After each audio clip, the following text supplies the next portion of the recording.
नमस्ते मित्रांनो. मागील भागात आपण पाहिले गुलाबबाई आण घेऊन सांगतो की हे पाप माझ्या हातून घडलेलं नाही. असलं काम तुमच्या बिगार कोण करणार र? तुमचा काय ह्यो देव हाय? रडून काय उपेग? चेअरमन पुढचा मार्ग काढा. निम्म गाव ताटलंय. रात सपत आली. नामागुरव आबावर विश्वास नसल्यागत बोलत होता. पण पांडूला आबाला ह्यात गळाला लावायचं होतं. आबांनीच सांगावं. गावातली सर्वात जाणती माणसं. काही दिवस गावगाडा चालवलाय त्यांनी. उद्या आमासनी दोष नको. आणि आबांच्याच बांधा बिगार ह्यासनी बांधाव तरी कोण घेतोय? तेव्हा बोला आबा. आप्पाचा चेहरा उतरलाच होता. आबाला काय बोलावं कळत नव्हतं. सारं गाव गप्पगार होतं. मधी मधी पांडू पाटलाला ठोसत होता. तो आबावर ढकलून एका दगडात 2 पक्षी मारून रिकामा होणार होता. आप्पा उद्यापासून घडलेल्या गोष्टीचा नेमका शोध घेणार होता. त्याला माहीत होतं याचा काही उपयोग नाही, पण तरीही मनात तोच विचार त्याच्या घोळत होता. मी काय सांगावं? दात बी आपलं नि होट बी आपलंच. गावात कवा नाही ते इप्रीत घडलंय. यावर गुलाबबाई शानं व्हावं तुम्ही. आबाच्या बोलण्यानं कुणाचं समाधान झालं नाही. देव सापडलं. झाली तेवढी शिक्षा काही कमी नाही असं काही जणांना वाटलं. विकलं असतं म्हणजे काय करायचं होतं? अशी मनाशी समजूत घालून बरीच उठली. पण काही जण अजून काहीतरी शिक्षा व्हायला पाहिजे असं म्हणत होती. मात्र त्यांनाच नेमकी शिक्षा काय द्यावी हेच सांगता येत नव्हतं. गुलाबबाई व बाकीच्या मुसलमानांनी माफी मागून रिकामं व्हावं असं वाटत होतं. उद्यापासून आबाच्यातला रोजगार बंद. शेरडं करडं सोडायचं बंद. आबा बोलला नाही, पण पांडू पाटील तेच बोलला. जाताना माणसं पांडू पाटलाचाच शब्द सारी जण बोलत होती. उद्या साधं कुणाच्याही शेतातलं मक्याचं कणीस जरी गेलं तरी आपल्यावरच येणार. माणसं उठली. तशी सारी मुसलमान जमून गुलाबबाईला घेऊन घराकडं आली. मध्यान्ह रात झाली. सारा मुसलमान वाडा गुलाबबाईच्यात जमला. गुलाबबाईच्या बायकोचं रडून डोळं मुटक्यागत झालं होतं, तरी तिचा हुंदका थांबत नव्हता. गावात आपल्या नवऱ्याला मानानं जगलेला तिनं बघितला आणि त्याच्यावर कारण नसतानाही आफत आली. मुझे क्या? तू भी मुँह काला करको जाना लगता है, गुलाबबाई म्हणाला. आणि त्यालाही हुंदका फुटला. मेरे कारण सारे को खराबी आई. सारी जण कोंबडीच्या पिलागत एकत्र झालेली. कोंबडीच्या पंखाखाली आल्यागत ती सारीच यास्मीन भाभीच्या जवळ आली. मध्यानीचा सूर्य चमकावा तसं साऱ्यांना वाटलं. कानात जीव आणून तिचं ऐकायला लागली. गुलाबबाईच्या शेरडीच्या मुतण्याचा आवाज त्यांना त्रासदायक वाटू लागला. म्हणण्यापेक्षा भयान वाटू लागला. भाभीनं जवळच्या पोराला गल्लीकडचं दार पुढं करायला सांगितलं. ते उठलं नाही. पोरं भिवून गोठल्यागत झालेली. मग मोठ्या माणसानं दार पुढं केलं आणि ती सांगायला लागली. मुझे उस उतम्या गुरव की और रकम्या मार की शंका आती है. उधर सारा गांव देवल में सामने जमा है और ये दोनों परड़े से फिरते हुए दिखाई नजर आए. सब गांव में बोंबड्या उसळी आणि ये क्या करते परडे में? मुझे लग्या पूछने के देखना. पांडूचं राजकारण आपल्याला भावलं. हे लक्षात आलं होतं. कारण पांडूनं त्यावेळी गुलाबबाईला बरीच आमिष दाखवली होती. तरीही गुलाबबाई बदलला नव्हता. गुलाबबाईचंही ते बरोबर होतं. पांडूला पाठिंबा द्यावा तर आबाच्या बांधावर मुसलमान वाडा जाणारा त्याचा वांदा झाला असता. गावात तेवढा रोजगार नी तेवढी मदत आबासारखी त्यांना कोणी करणारं नव्हतं आणि करण्यासारखी स्थितीही कुणाची नव्हती. दुसऱ्या दिवशी सकाळी आबा गोट्याकडं गेला. धोंडीबाचं काम चालू होतं. आबाला बघून तो म्हणाला, "बघितलंसा कसा विश्वास ठेवायचा. त्यासनी जर कामाव बोलिवलंसा तर गाव आप्पाच्या मागणं नव्हं वाड्यात बी कोण बसायला याचं नाही." त्यानं गोबर गॅसमध्ये शेणाची पाटी टाकली. आबाला काहीच बोलू वाटना. कोंडीबा दुसरी शेणाची पाटी भरीत म्हणाला, "पैसे घेतल्यात म्हण त्याच्या जातवाल्याकडनी गुलाबबाईनं या गोष्टीसाठी." आबानं गवताच्या पेंडीचा आळा रागानंच तोडीत धोंडीबाला विचारलं, "तुला कोण म्हणत होतं? का उगचच ज्याच्या त्याच्या डोक्यात शेणातल्या किड्यागत किडं वळवळायला लागल्यात?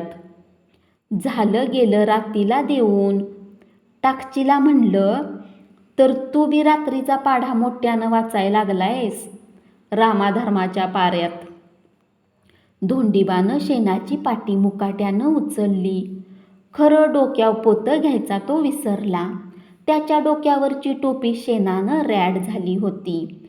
तेव्हा त्याच्या लक्षात आलं, आबा रात्रभर त्याचाच विचार करत होता. त्याच्या डोळ्याला डोळा लागला नव्हता. पण उगचच त्याच्या साली प्रत्येकानं काढू नयेत असं त्याला वाटत होतं. तरी गावात ह्या विषयाची चव जाईपर्यंत लोक चर्चा करतच बसणार होते. पांडू पाटलाला तेवढाच मुद्दा कातरीसारखा वापरता येणार होता. पांडूला मात्र रात्री संधी घावल्यागत वाटत होतं.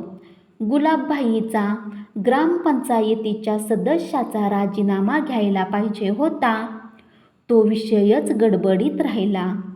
गुलाबबाईनंही लगेच तो दिला असता. आप्पाच्या सरपंचकीला सुरुंग लागला असता. पोटनिवडणुकीत कोण बी निवडून आणला असता. पण त्याची खास खात्री पांडूला वाटत नव्हती. म्हणूनच त्यानं जरा कच खाल्ला होता. आबा जनावराकडून वाड्यात आलं तर वाड्यामोरं पोलीस गाडी. पोलीस आप्पाबरोबर बोलत होतं. आबाची इच्छा नसताना त्यांच्या पुढं आला. नमस्कार चमत्कार नेहमीप्रमाणे झालं. आबानं त्यांना विचारलं, "लवकरच आलाय?" "आबा तसा उशीरच झालाय. वर्तमानपत्र बघा." फौजदारांनी आबाच्या पुढ्यात वर्तमानपत्र टाकलं तर कालच्या घटनेची बातमी पहिल्या पानावर आली होती. वाड्यामोरची गाडी बघून जाणाऱ्या येणारी, कोण दुधाच्या किटल्या घेऊन तर कोण संडासच्या तांब्या घेऊन, कोण दात काळं करीत तर कोण पांढरं करीत थांबलेली. काय होतंय त्याचा त्यांनाच पत्ता लागत नव्हता. लोकांना वाटत होतं रात्रीच मिटलं खरं, दिवसाच्या गोंड्यासरशी परत उमटलं. "मग काय करता? आता काय जग जाहीरच झालंय आबा. तुम्ही सांगाल ते. शांतता असेल तर आम्हाला बरंच झालं. मात्र गुलाबबाईला भेटायचं आहे." फौजदारांना आप्पाचा सूर बघायचा होता. आप्पा म्हणाला, "त्यासनी आणि भेटून काय करताय? जगणं कठीण झालंय आधीच. उगच गाव सारं आधीच पाण्यात बघतंय. तुम्ही तिकडं गेलात म्हणजे जास्तच. आता शांतता असल्यावर कशाला उकरून काढत बसायचं. सरपंच काय आहे, नंतर दंगाधोपा झाला तर उगीच सारी तुम्ही दोषी होणार. तसं होणार नाही. मी कळवतोच. गावातल्या गावात मिटवलेली गोष्ट पेपरला येतेच कशी? या वार्ताहरांना वाईट घटना म्हणजे बातमी वाटते. त्यामुळंच माणसांना चांगलं काय घडतंय असं वाटणाच झालंय. आप्पाला साऱ्यांचाच राग आला होता. गावात उगच गाडी फिरवायची म्हणून फिरली. दवंग गल्लीनं गावाबाहेर गेली. गाडी गेली. आप्पानं वार्ताहराला फोन लावला. बातमी हेड ऑफिसमधूनच आम्हाला कळली. तुमच्या गावातनं फोन हेड ऑफिसला गेला होता असं वार्ताहरानं सांगितलं. पोलीस गाडी बघून जो तो तर्क आपल्या डोक्यानुसार लढवू लागला. आप्पानं पैसे दिलं फौजदाराला. नाही तर फौजदार गुलाबभाईला गाडीत टाकूनच नेणार होता. ती तरी काय पैसे मिळवण्यासाठीच आली असतील. आप्पाला त्या मुसड्यासनी वाचवताय गावात का रोजगारी मिळत नाहीत होय? उगच देवाचं काम वंगाळ असतंय. बाकीचं कसलं बी चालतंय. खरं ह्या कामात असं करायचं नाही. 4 दिवस झालं तरी माणसं कानातच बोलायची. मुसलमान तर तोंडात तोंड दिसायच्या आधीच संडासनं यायची. शेरडं बकरी उपाशी खुंटीला होती. पोरांची शाळा बंद होती. गुलाबभाईनं तर अंथरूणच काढलं नव्हतं. काय न करताच आपल्याव लबाडी आली. पोलिसात वर्दी दिली. पेपरात नावं आली. आता कुणाला वरडून सांगून तरी काय उपेग? गुरुवाचं भांडण, पाटलाचं राजकारण आपल्या कपाळावर फोडलं तेचंच त्याला वाईट वाटत होतं. आबाच्या रानातली माणसं हाणून काढलेल्या मेंढरागत झाली होती. रवीच्या वर्गातली पोरं शाळेत आली नव्हती. म्हणून गुरुजींनी त्यांना विचारलं तर गावातल्या पोरांनी त्यासनी कशाला शाळेत, ती देव चोरत्यात असं सांगितलं. आबाला पोरांचाच काय गावाचाच राग आला होता. पोरांना प्रत्येकाचा वेगळा देव म्हणून सांगायचं. देव कुणाचा? रवीनं आबाला विचारलं. आबा गप्प गप्प झाला. मुसलमानांनी शेरडं बकरी 4 दिवसांनी बाजारात नेली. जातील त्या किमतीला विकून टाकली. गावात कोण बोलवलं तर बोलना का चालना. असं बसून खायचं काय? रोजगारावरची पोटं. शेजारच्या गावातलंही कोण शेजार लागू देईनात. आबाला त्यांनी शेरडं विकल्याली समजलं. त्यापेक्षा गावच सोडून परमुलखाला जायचा त्यांचा बेत समजल्यापासून उभं वारं सुटल्यागत झालं. खरं तर एकच घर होतं मुसलमानाचं. 7-8 भाऊ. पण लहान भाऊ असताना आपल्या शेतात डोजर घातला तवा ढोरागत राबलेली ती. त्यांचीच आता 50भर माणसं झाली. 20-25 मतदान. त्यांच्या आजा आजीपासनं आपल्या घराण्याचा संबंध. एक दिवस खडा गेला नाही मुसलमान वाड्यातला माणूस आमच्या शेतात नाही आला असा. 8 दिवस झालं. रानाकडं जाऊ वाटना. आप्पा घरातनं बाहेर पडला की मी बाहेर पडलो की लोक माझ्या मागावर असत्यात. पांडू पाटलाची नि आप्पाचीही. शिवारात आसपासची कुठं त्यांचा आमच्या शेतात आल्याचा वास येतोय का बघत्यात. उगच खोकल्याला हिरवा आंबा दिल्यागत होईल म्हणून गप्प बसायचा डाव आलाय. गावात त्यांची एका बाजूलाच 10-15 घरं. त्यालाच गाव मुसलमान वाडा म्हणत होता. त्यातली बरीच घरं स्वतःच भिंती रचून पसरीत नेल्याली. चिव्याची कामटं मारून त्यावर कौलंही स्वतःच ठेवलेली. 17 ठेपेची 18 जागी भोंग आलेली घरं.